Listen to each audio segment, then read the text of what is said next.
Seja muito bem-vinda e bem-vindo a mais um programa Diálogos da Gerovida. Nesse 29º episódio, eu estou aqui com o Thiago Gouveia para falar sobre um tema extremamente importante nos dias que estamos passando. Qual a importância da imunização para a longevidade saudável? Eu vou apresentar o Thiago para vocês e, como sempre, vamos direto ao assunto. Thiago Gouveia é biólogo, professor de biologia, mestre em biodiversidade vegetal e doutorando em bioquímica pelo Instituto de Química da USP. Thiago, seja muito bem-vindo ao nosso programa Diálogos da Gerovida. Vamos direto ao assunto. O tema é imunização, vacinação.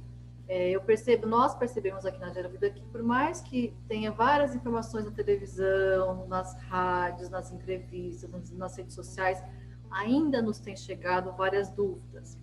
E aí, com o apoio da Cida Costa, que é parceira da Gerovida, nós separamos as dúvidas mais recorrentes que chegaram em relação à vacinação contra a Covid-19. A primeira pergunta que eu tenho para você, Thiago, é assim, logo de cara. A vacina tem 100% de eficácia? Bacana. Em primeiro lugar, queria agradecer a oportunidade, o convite, da Cida, da Wanda. Agradeço muito a oportunidade de estar aqui falando com vocês. Vamos falar um pouquinho sobre essa história da imunização, que está tão patente aí na mídia hoje. Pois é, a vacina é 100% eficaz. Isso não existe, gente? Não existe nenhuma vacina que é 100% eficaz. Se você pegar a sua caderneta de vacinação, desde que a gente usa aí nas pessoas desde as décadas de 60, 50 até, nenhuma daquelas vacinas é 100% eficaz. A gente está tratando de um sistema que é um sistema biológico, que é o nosso sistema imune. Existe muita variação individual, então as pessoas respondem aos agentes patógenos de maneira diferente uma da outra. E sempre é assim, algumas pessoas vão responder melhor a uma doença, pior a outra. Vão ser, então, naturalmente, mais imunes a uma certa doença, mais vulneráveis e mais susceptíveis a outra. A vacina, ela justamente vai ajudar, a auxiliar, a estimular o nosso sistema imunológico, mas 100% de proteção, nenhuma vacina confere. Nenhuma vacina que a gente usou até hoje na história é capaz de conferir 100% de proteção. Do seu conhecimento, assim, como que tem ficado as porcentagens? Tá? Se não é 100%, como que tem ficado em média? Como você falou que não dá para generalizar, mas mais ou menos como que tem ficado? Pois é, a questão é a seguinte, e aqui no Brasil especialmente, as campanhas de vacinação, elas sempre deram muito certo, Eu acho que uma coisa que se vende muito, e isso é muito conveniente, para a campanha funcionar, é de que quando a pessoa está se vacinando, ela está se protegendo. O que não é mentira, isso não é uma mentira, é verdade. A pessoa que está vacinada, ela está mais protegida. Mas é tudo uma questão de probabilidades. Quando você se vacina, você reduz muito a chance que você tem de pegar aquela doença.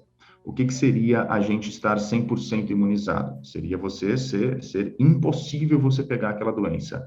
Isso a gente nunca pode garantir, mas a vacinação, ela sempre vai ser uma medida de proteção. Ela aumenta muito a chance de não se pegar a doença e, caso pegar uma versão mais branda. Agora, veja, a vacinação, ela é uma medida de proteção coletiva. A vacinação funciona quando ela atinge uma certa porcentagem da população. E é esse que é o nosso intuito nas campanhas de vacinação. Claro, quando você informa a população de que ela está tomando uma medida que é para a sua proteção individual, a adesão à campanha é muito maior.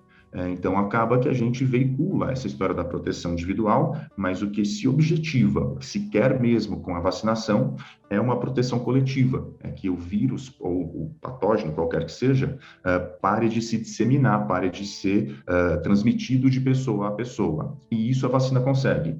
Nós temos até um caso de sucesso na história, que é o caso da varíola, que foi uma doença que nós conseguimos erradicar graças à vacinação. Então, graças à vacinação, o vírus causador da varíola, ele simplesmente não existe mais sendo transmitido de pessoa a pessoa em nenhuma região do mundo. Essa é a condição que nós chamamos de erradicação. Os demais vírus, os demais patógenos, eles ainda estão circulando por aí, porque sempre tem alguém vulnerável, sempre tem alguém que pega a doença e que então passa a doença para outro, e nessa dinâmica o agente continua existindo no nosso meio. Você perguntou em números. Olha, eu não vou saber te informar assim em números precisos, né? Quanto que uma vacina protege para esta ou para aquela doença. A ideia é justamente essa. Quanto mais tecnologia nós temos, quanto melhor são os meios que nós temos de produzir vacinas, mais próximo a gente chega de uma elevada proteção. E aí você falou a questão da proteção coletiva, né? É um pouco essa imunidade de rebanho que tanto se fala?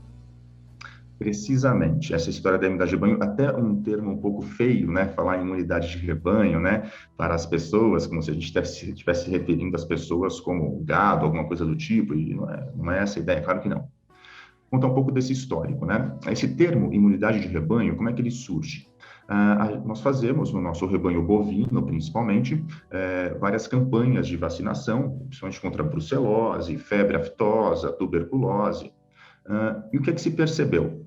Se percebeu, porque no caso da produção de bovinos, a gente está interessado, claro, em proteger o gado da doença, mas também ao menor custo possível. Então, o que se percebeu? Que se você imunizar, se você vacinar 100% do rebanho, você atinge um certo nível de proteção que é muito proveitoso, muito desejável. Mas se você imunizar 90% do rebanho, você tem 10% de economia no custo da vacina e você consegue um nível de proteção muito próximo ao do 100%. Por quê? Porque aqueles 10% que não foram imunizados, que não receberam a vacina, na verdade, eles estão protegidos pelo coletivo. Eles estão protegidos por quê? Porque como os outros 90% estão protegidos, estão imunes, digamos assim, à doença, a dinâmica de transmissão da doença, ela não é sustentável, tendo apenas 10% de vulneráveis. Agora veja, para cada doença é um caso em particular que deve ser analisado e estudado. Cada doença tem a sua dinâmica, tem a sua velocidade de transmissão, tem o seu ciclo, né, de causar a doença dentro do hospedeiro, tem, enfim, uma série de variáveis que vão tornar cada doença um caso em particular. Mas, em geral, quando a gente fala de imunidade de rebanho, né, ou imunidade de grupo, a ideia é esta: existe uma certa porcentagem da população, que se essa porcentagem estiver imune àquela doença, a porcentagem complementar vão ser os vulneráveis. Mas existe uma certa porcentagem que, se aquela porcentagem estiver imune, a doença não é possível de se manter transmitindo naquela população, e ela vai acabar desaparecendo, ou pelo menos atingindo uma parcela extremamente pequena. Quanto é essa porcentagem de imunes que a gente precisa ter para atingir a imunidade de rebanho? Essa é uma variável que nós não conhecemos para a COVID-19. Nós conhecemos isso para algumas outras doenças, como eu falei, especialmente para gado bovino. Tem muitos estudos, que são estudos matemáticos, estatísticos em cima disso, e a gente pode falar em números bem precisos. Para doenças humanas, especialmente para doenças emergentes, doenças novas, é extremamente difícil falar.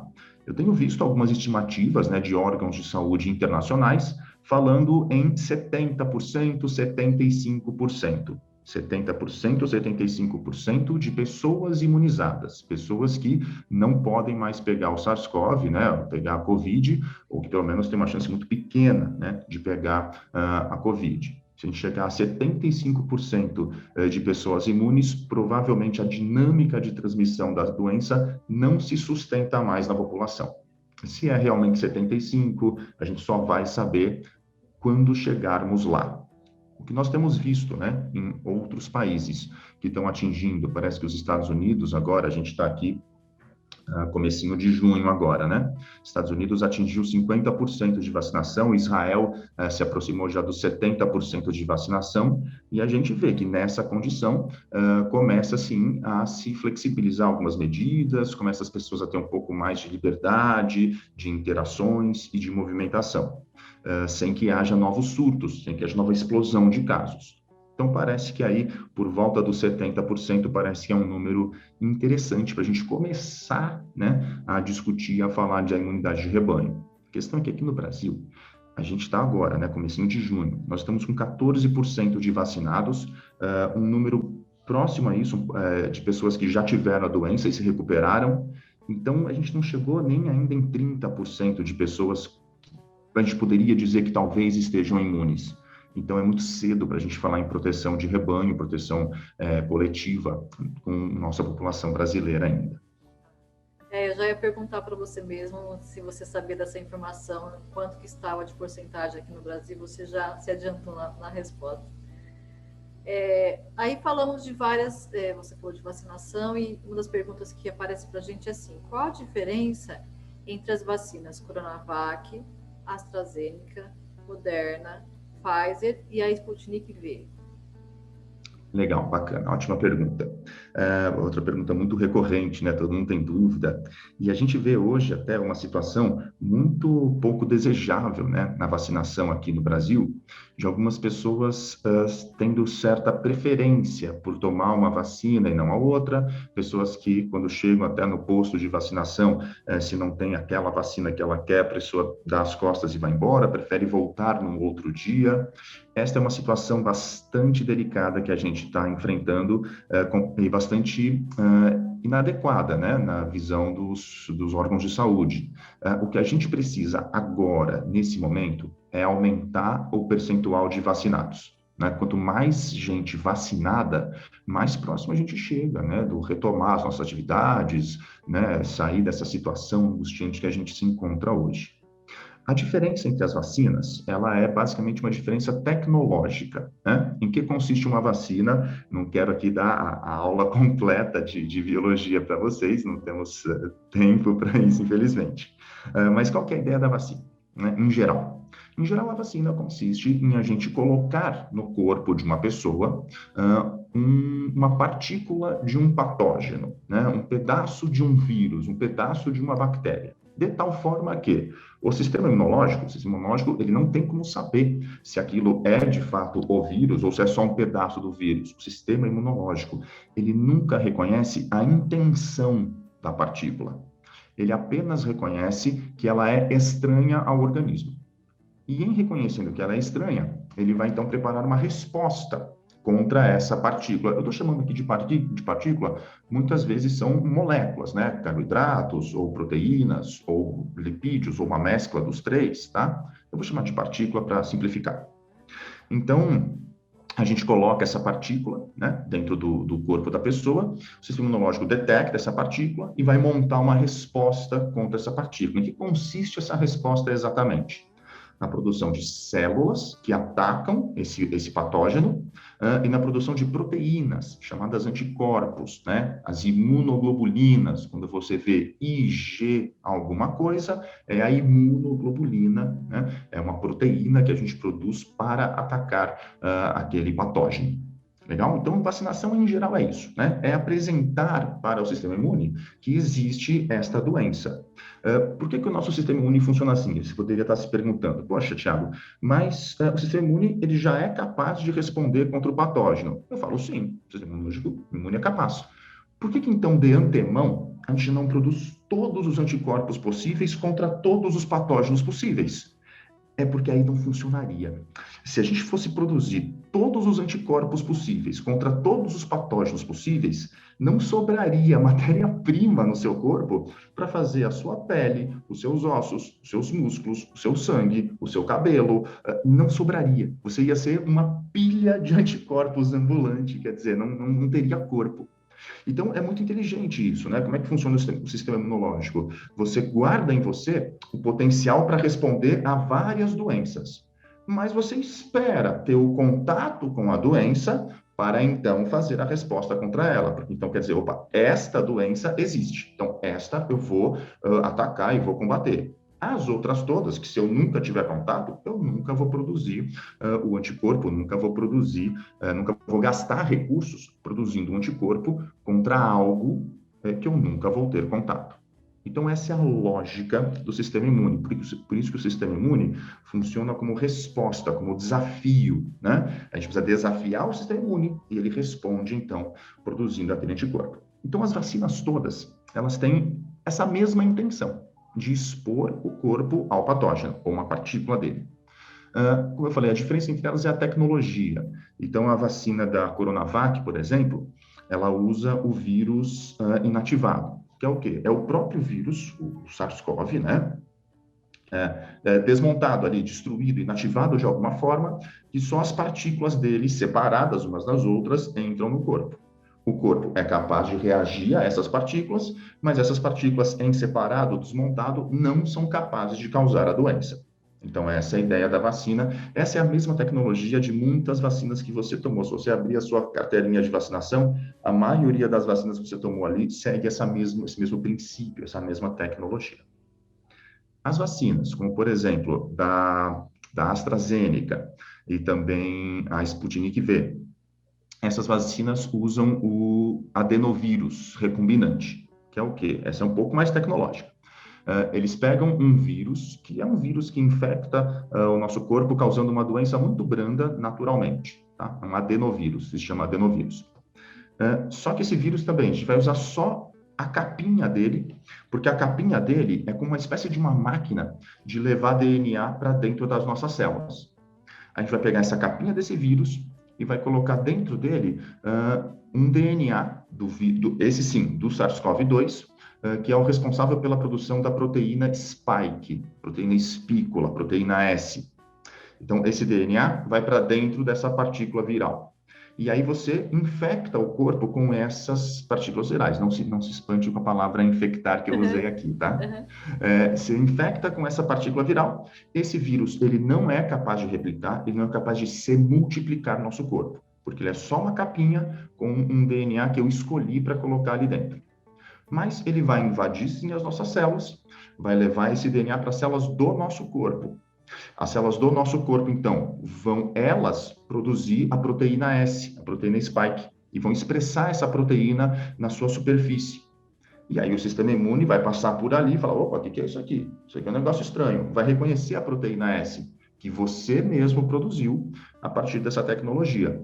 E aí, então, vai ser montada uma resposta imune do mesmo jeito, produzindo células que atacam a proteína S, anticorpos que atacam a proteína S e gerando, né, uma memória imunológica que vai te proteger em futuros contatos. Então, se mais para frente, né, você tiver um contato com o vírus de verdade, você já sabe combater aquela proteína em particular. Essa foi a tecnologia que gerou algumas confusões aí, porque você está colocando um DNA estranho dentro da sua célula, está modificando o DNA da célula. Sim, mas isso não tem problema, porque essa célula, ela vai só servir como um alerta, ela vai avisar, ó, existe este antígeno. Inclusive, essas células vão ser atacadas pelo sistema imune e vão ser destruídas, porque o sistema imune, ele não reconhece intenção, ele só reconhece o que é estranho e o que não é. O terceiro tipo seriam as vacinas aí da Janssen e também da Pfizer, que são as vacinas de RNA. A ideia é basicamente a mesma da vacina de adenovírus, só que você faz um lipossoma. O que é um lipossoma? É uma espécie de uma bolha de gordura, vamos falar assim, com um RNA dentro. O RNA, ele é muito parecido com o DNA, vai ter um efeito muito semelhante.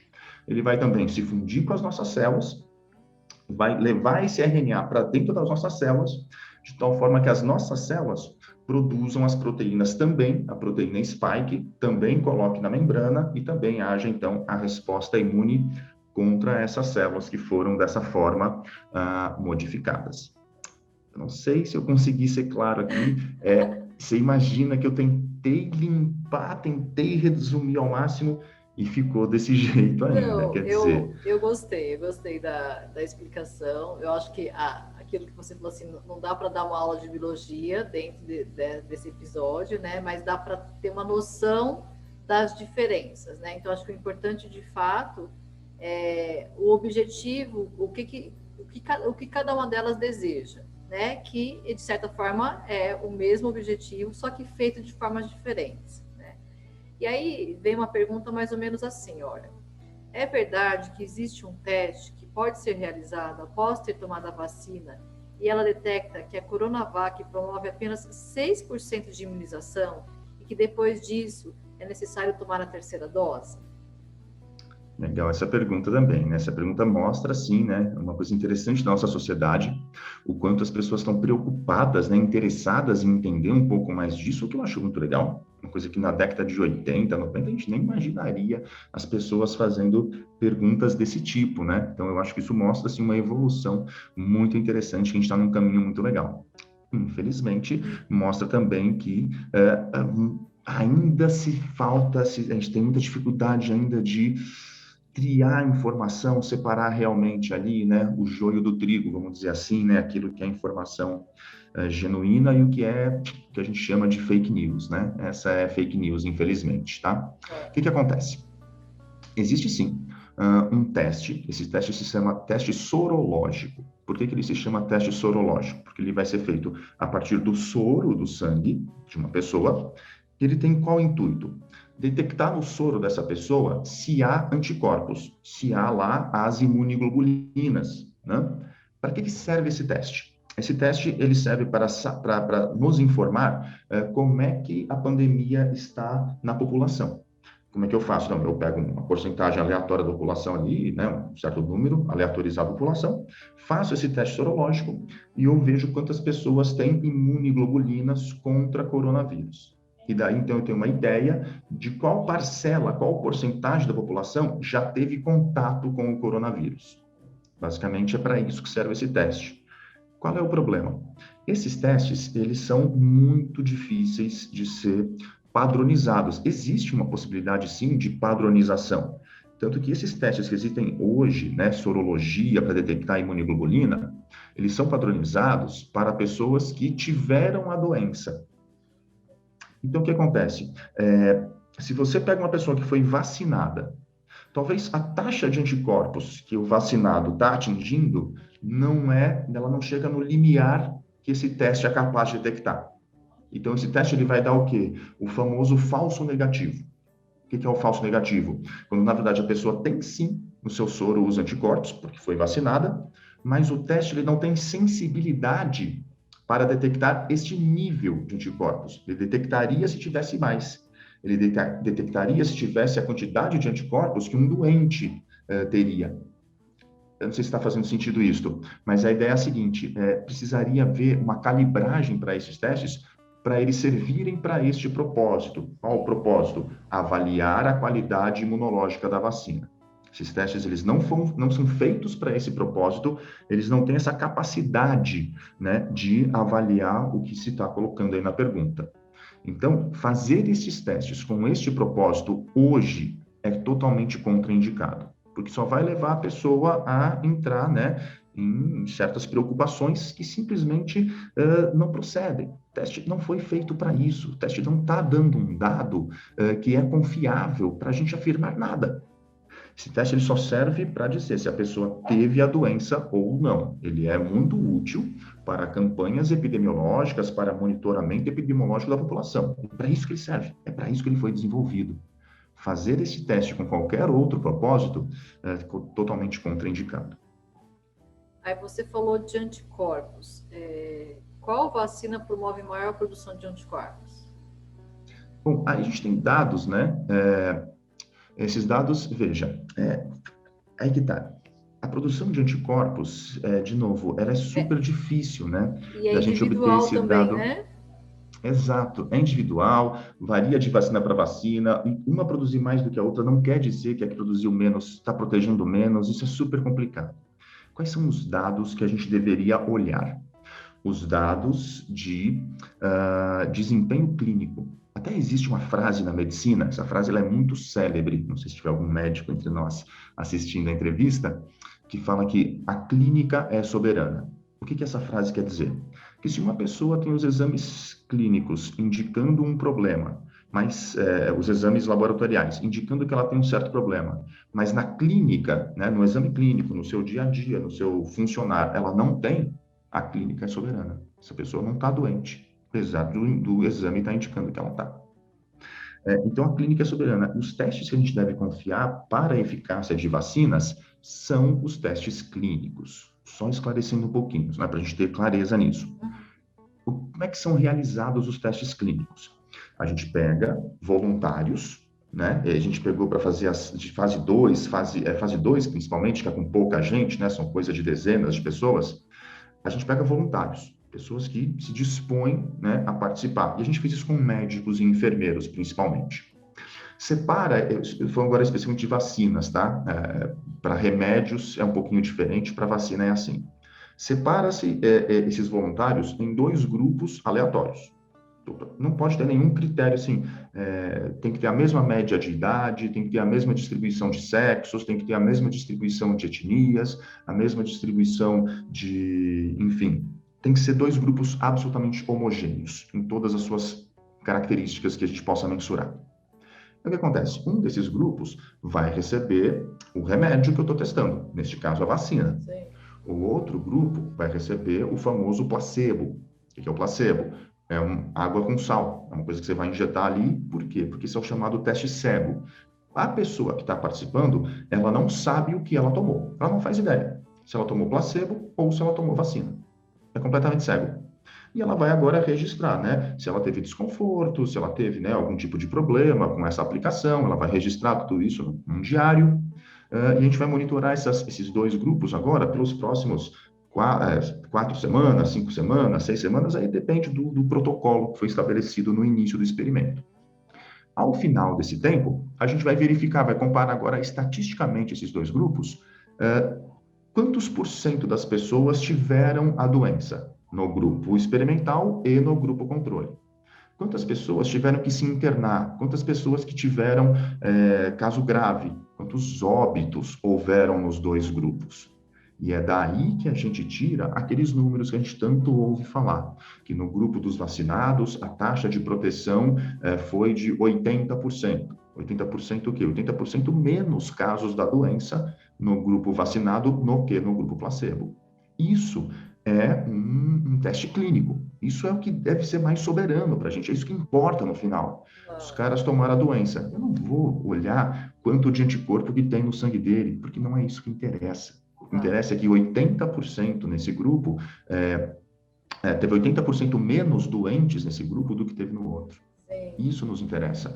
Teve 95% menos mortes nesse grupo do que no outro. Isso é um dado relevante. Isso mostra que a vacina está protegendo, e está protegendo bastante.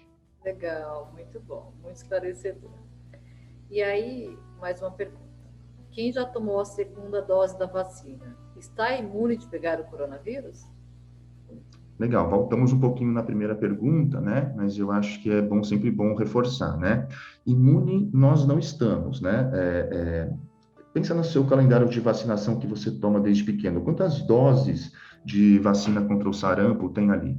Dá uma olhadinha lá depois. 3 doses, né? Quantas doses contra a poliomielite? Quantas doses contra tétano? A antitetânica, a gente tem que tomar até hoje. A cada 10 anos se toma o reforço da antitetânica.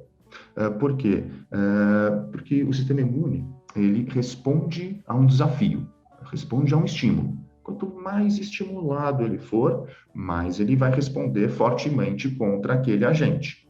Agora, se ficar muito tempo sem ser estimulado, ele pode perder um pouco da sua potência, vamos chamar assim. Aí por isso que a gente dá as doses de reforço. Dá um reforço, aí as células falam, oh, mesmo, tem esse negócio aqui, né? Vamos multiplicar e vamos combater esse cara. E aí você aumenta a população de células de memória, né? O que vai aumentar a nossa proteção contra aquela doença. É para isso que existe o reforço, né? Então, falar que com 2 doses de vacina você está 100% protegido, de novo, como eu falei na primeira pergunta, né? 100% de proteção não existe. Não existe vacina no mundo que tenha sido usado até hoje que ofereça 100%.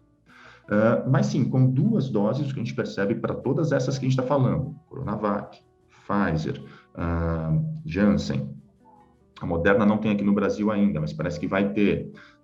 Sputnik também não está tendo ainda, mas parece que vai ter. Todas essas. Após a segunda dose, a proteção é bastante elevada e duradoura, né? Então, acho que é isso que interessa a gente saber. E aí, uma dúvida que também aparece é assim, se eu tomar a vacina contra a Covid, eu também estarei protegida de ter gripes, resfriados e outras doenças correlatas? Nossa, importantíssima essa pergunta, né, Wanda? Essa pergunta é fundamental.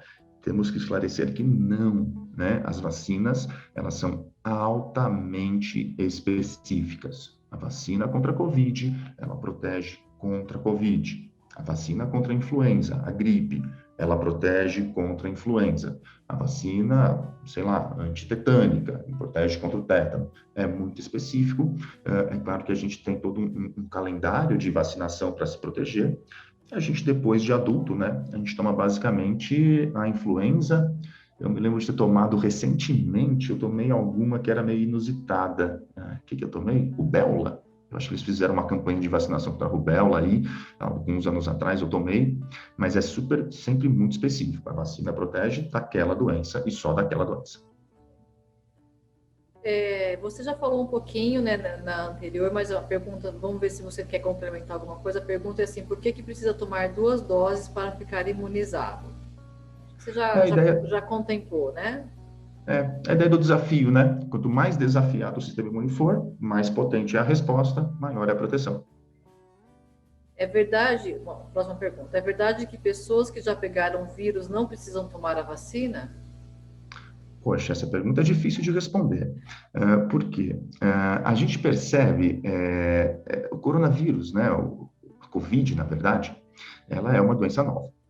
Qual que é o problema de uma doença nova? Ela pode ter, é diferente de uma doença que a humanidade já enfrenta há muitas gerações. Porque para a biologia o que interessa não é o tempo cronológico que passa, mas é a quantas gerações aquela população está exposta àquele patógeno, né? Nós tem doenças que a gente está convivendo com elas há séculos, né? Sarampo, a meningite, você tem relatos aí disso desde tempos imemoriais, né? Então já existe uma dinâmica do nosso sistema imunológico convivendo com essa doença há muitas gerações. O sistema imunológico, ele meio que, infelizmente, né? Pela morte dos mais vulneráveis entre os nossos ancestrais no passado, hoje nós temos na população atual os mais resistentes a esses patógenos. Por quê? Por essa convivência há muitas gerações. No caso específico do coronavírus, ele é um vírus novo, né? A gente chama ele de novo coronavírus por isso. Ele não afetava humanos até recentemente. Parece que houve uma mutação no vírus que era originário de animais. Nós temos pesquisas científicas muito sérias mostrando que eles provavelmente vieram ou do morcego ou do pangolim. Por isso que se acredita, né, que aqueles mercados na China, onde esses animais silvestres são comercializados vivos, seja um grande potencial foco do início, né, ali em Wuhan, ter sido o início, né, da pandemia. Algum vírus ali mutou, né, e acabou infectando humanos, sendo transmissível de humanos para humanos. Então, devido a essa novidade, a gente está convivendo com esse vírus há pouquíssimas gerações, há uma geração, é um vírus novo. Então, a nossa resposta imune, ela talvez não siga o mesmo padrão que segue para outras doenças. Então, o que acontece? É uma imunidade que, às vezes, ela pode ser passageira, né? Você pegou a doença, a sua imunidade aumentou contra aquela doença específica, normalmente ela se mantém, mas no caso da Covid, parece que ela dá uma certa diminuída por algum motivo que, sinceramente, a gente ainda não sabe qual é. Né? Então, o que acontece? Pode acontecer, inclusive, de reinfecções. Já está havendo relatos de pessoas que tiveram a Covid, curaram-se da Covid, ficaram alguns meses muito bem, e aí se reinfectaram pela Covid. Mas isso é porque o sistema imune se tornou menos competente? Ou é porque o vírus se modificou, a pessoa pegou uma nova cepa? Nós não temos a resposta. A verdade é que nós não sabemos exatamente por que isso está acontecendo. Então, pelo sim, pelo não, qual que é a melhor coisa? Evitar ao máximo, né? Mesmo quem já teve a doença, evitar ao máximo de se expor ao risco, né, de contrair novamente. Os raros casos que nós temos de reinfecção por Covid, via de regra, são mais severos da segunda vez. Via de regra, se a pessoa se reinfecta, ela tem uma doença com maior severidade. Vamos lá. Por que precisa, então, essa é interessante. Você já explicou um pouquinho, mas as pessoas viram e mexem perguntam, né? Por que precisa continuar usando máscara e mantendo o distanciamento, mesmo após ter tomado as 2 doses da vacina? Perfeito. De novo, né? Acho que o que está em jogo aqui, na verdade, são muito probabilidades, né? A gente toma a vacina, a gente diminui a chance de pegar, não é zero. A gente usa máscara, a gente diminui a chance de pegar, também não é zero. A gente se mantém no distanciamento, diminui a chance de pegar. Veja, se a gente vai somando essas medidas protetivas, né, a gente chega num nível de proteção muito seguro, Sim, muito sim. seguro. Se a gente não toma essas medidas, então a gente não vacina. Claro, quando a gente não tinha a vacina, aí era máscara e isolamento, em alguns casos, como foi feito em algumas cidades, até lockdown para a circulação, ninguém mais anda na rua, para tudo. Enfim, é cruel, é terrível, mas às vezes, por mais impopular que seja, é o que tem que ser feito. Né? Então, assim, de novo, é somar proteção. Né? Eu queria aproveitar aqui, né, Wanda, se você me permite, falar um pouquinho sobre máscara. Máscara é um Perfeito. conhecimento que evoluiu bastante ao longo da pandemia, né? No começo a gente usava aquelas máscaras de pano, até algumas pessoas acabaram, eu tenho alguns parentes que fizeram máscara em casa, costuraram ali, né, para vender, para conseguir, né, ganhar um dinheiro a mais. E o que a gente percebe? É, a máscara, ela tem duas coisas para a gente pensar. Ela é uma medida de proteção coletiva e individual. Vamos pensar. Aquela máscara cirúrgica, já viu aquela máscara cirúrgica que Sim, vem sim. num pacotinho assim? Põe aqui atrás da orelha, né? Aquela máscara, ela fica com bastante abertura na lateral. Veja, ela é uma máscara cirúrgica. Quem é que usa aquilo? Cirurgiões, durante a cirurgia.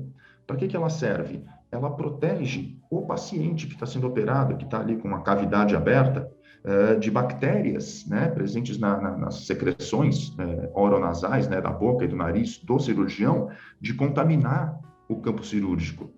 É uma máscara que protege o outro, ela não protege o cirurgião, ela é muito aberta. Ali passa tudo. Quando ele inala, entra ar pela lateral ali. Mas na hora que ele exala as gotículas, né, os aerossóis que ele produz, né, aerossóis são essas microgotículas, ficam retidas na máscara e não atingem o paciente. Então, a máscara cirúrgica, ela é legal? Ela é uma medida de proteção para o outro. É interessante.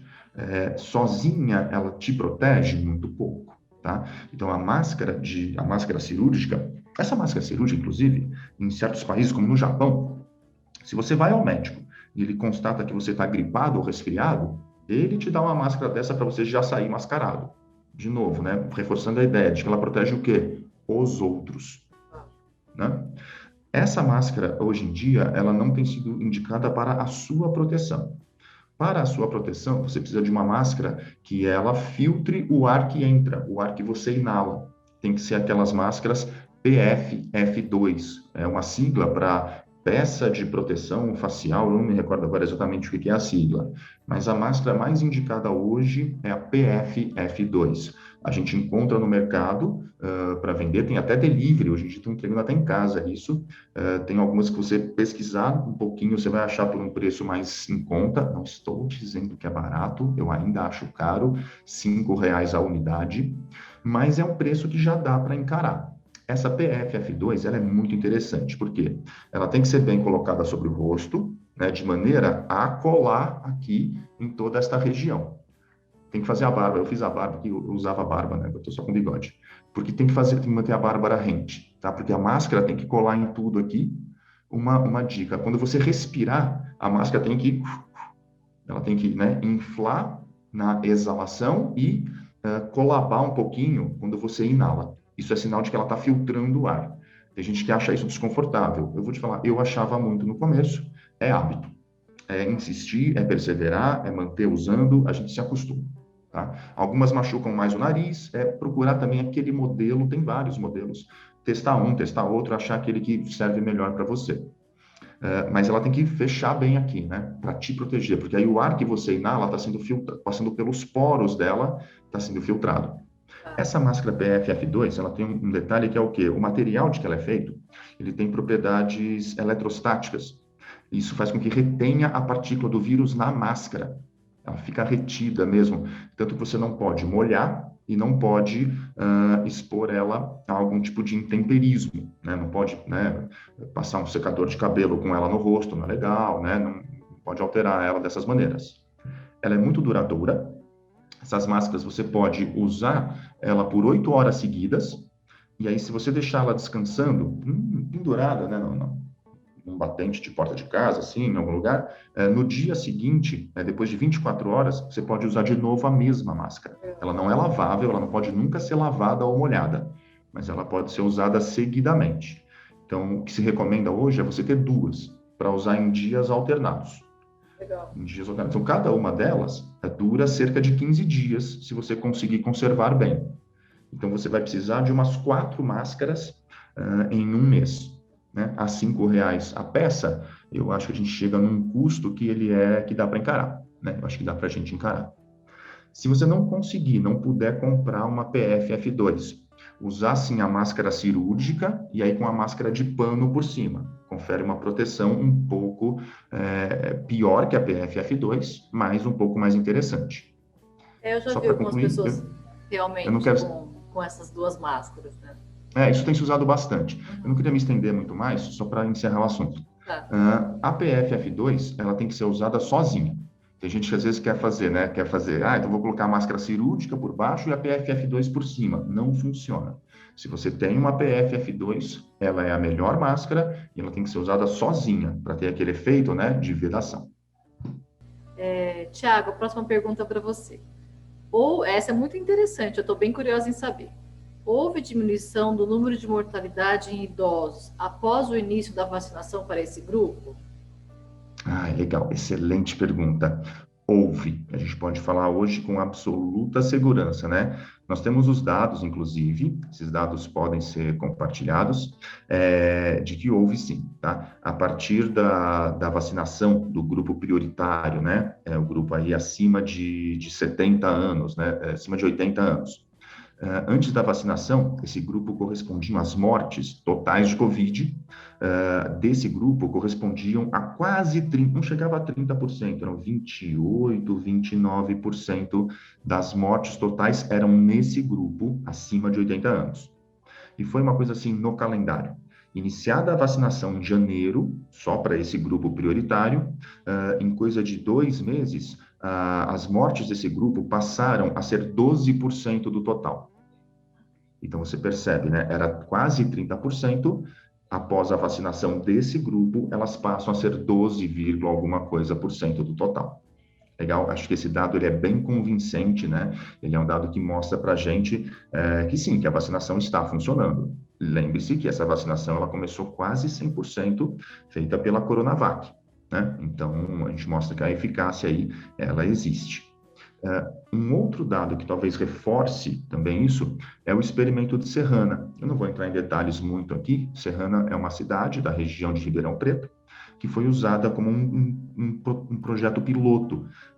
Vacinaram ali 97% da população adulta acima de 18 anos. O município é pequeno, ele tem 45 mil habitantes, então eles conseguiram ali fazer de forma experimental, vacinar todo mundo. Aí, sem grupo controle, tá? Era vacinando todo mundo da cidade.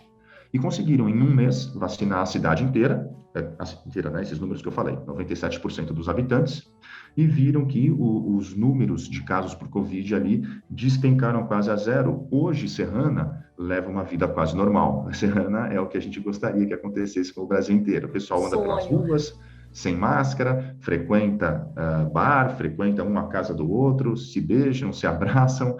E, por um lado é bom, uma boa perspectiva. Acho que a gente pode sim sonhar que isso vai acontecer com todos nós em breve. Por um lado, né, só nos deixa um pouco mais ansiosos para que seja logo isso. Traz esperança, né? Traz sim.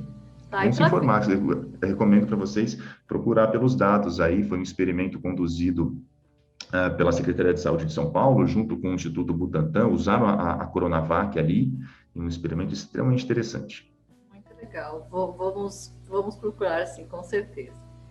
E para finalizar, Tiago, né, o tema que nós começamos, né, o tema da entrevista era qual a importância da imunização para a longevidade saudável. Então, gostaria que você finalizasse dizendo, então, Por que é importante, então, essa imunização para que as pessoas tenham uma longevidade com mais equilíbrio? Bacana. Assim, a vacinação, né, a imunização, né, pela campanha de vacinação, ela é importante em todas as faixas etárias, né? Fazer essa vacinação ao longo da vida vai garantir, ou pelo menos, como a gente já falou ao longo da entrevista inteira, aumentar a chance de você ter uma vida tendo menos doenças, né? Então, assim, a gente sabe que hoje em dia o que se discute muito, né, não é se nós vamos chegar na idade avançada, mas é com que qualidade a gente vai chegar lá. E a Como, gente né? percebe isso. A gente percebe isso, quanto menos intercorrências você teve ao longo da sua vida, maior vai ser a qualidade ali ao final. Então, certamente, né, as campanhas de vacinação vão tá muito arraigadas, né, nesse processo da qualidade de vida ali na faixa mais avançada. Nossa, amei, Tiago. Foi uma excelente aula para mim. As perguntas que nós recebemos nos ajudou a compreender um pouco melhor todo esse processo. E agradeço imensamente a sua participação no nosso 29º episódio do Diálogos da Gerovida. Legal, agradeço o convite e estou à disposição para o que vocês quiserem. Certo, então. Obrigada, Tiago. Por hoje é isso, então. Agradecemos a sua participação. Nos vemos no próximo Diálogo da Gerovida. Até lá. Até. Agradecemos por ter assistido o nosso programa até o final. Se você então gostou deste programa, dê um like, deixe seu comentário e compartilhe com quem você acha que se beneficiaria com este episódio. Aproveite para se inscrever no canal da Gerovida e seguir nossas redes sociais. Conheça também nossos cursos e serviços por meio do site da Gerovida. Conte sempre conosco!